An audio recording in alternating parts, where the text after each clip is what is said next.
Is it okay for a startup founder to want to be a founder because they want to get rich? And the answer is yes.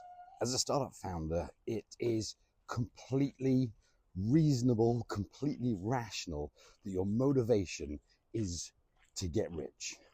Mission and vision can be the route to getting rich, but the culture, the LinkedIn posts, the founder porn, the meetups, who are suddenly deeply, spiritually, passionately about optimizing inventory management for independent Korean grocery stores, that culture that makes you feel guilty for wanting money, it's gaslighting you.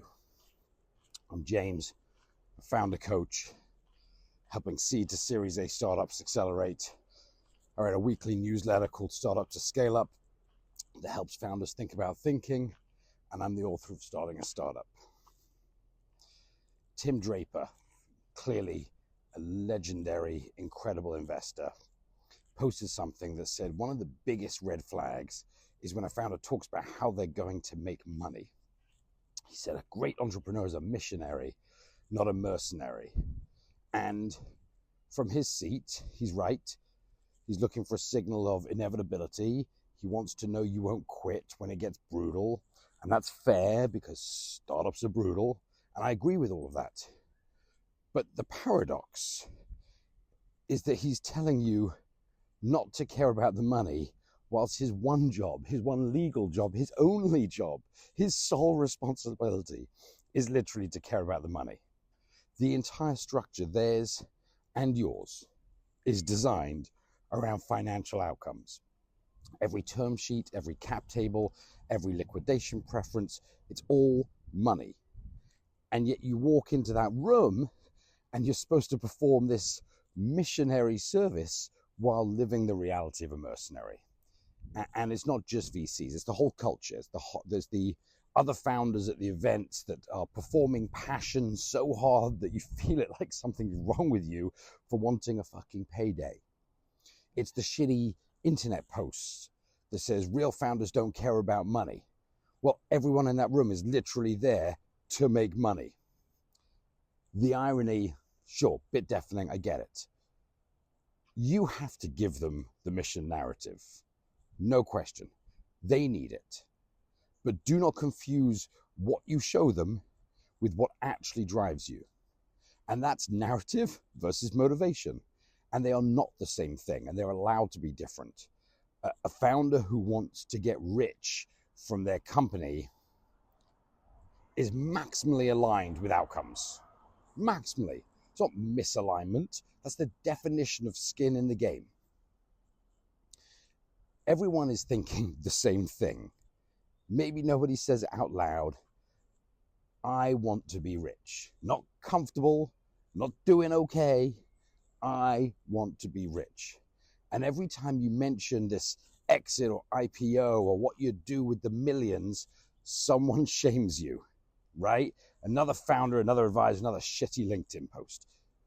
Do it for the passion, do it for the mission, do it for the impact. It's bullshit. You can do it for the money. Because I know that, well, here's what I know.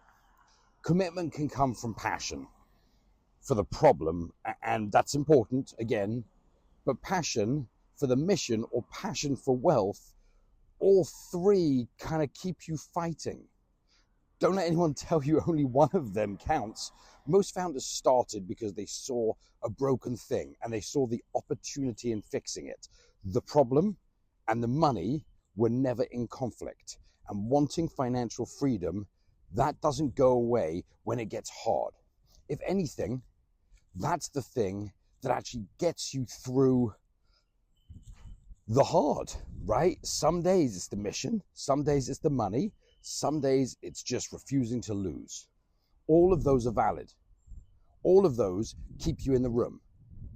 What most founders actually want isn't billions and yachts, it's financial sovereignty.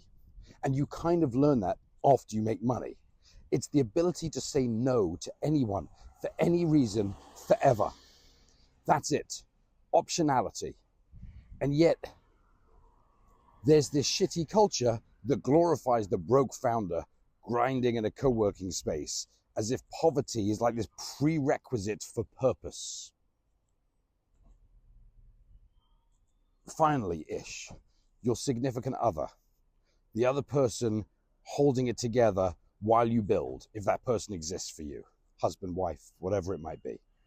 The person managing the house, the kids, the sheer awfulness of living with someone who's all in on a thing that might not work. The person who has only heard of Slack because they hear the fucking dings 9 million times a day. They're not mission-driven about your SaaS platform. They are mission-driven about your family's future and honoring their sacrifice by wanting to get rich. That's the whole fucking point. It's not a red flag. That's the whole reason. And when you're not honest about wanting the money, when you're made to feel guilty for it or shamed or saying it out loud, you perform mission instead. And performing mission is really just code for using the word democratize a few times in your deck while being completely inauthentic. And inauthentic founders are the fucking worst operators every single time. Clarity on what you actually want makes you clearer founder, way clearer founder. Decisions sharpen, your strategy sharpens because you finally know what you're optimizing for. Instead of pretending you're optimizing, sorry, no worries. Instead of optimizing for something else. The final thing here that nobody tells you is early stage startups. Let's be honest, mission is fucking bullshit. It's a slide in the deck that GPT helped you write, and that's fine.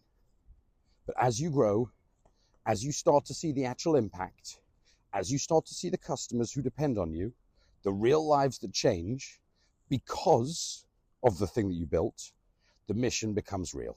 The work creates the passion as it scales. It's an evolution, not a starting point. So, don't let anyone sequence this for you. You don't need to start with a mission to end up caring about it. You just need to start. It's okay to want to be rich. You can care about the mission and the exit. You can change the world and own a home. Don't let anyone make you feel small for wanting optionality. Good luck.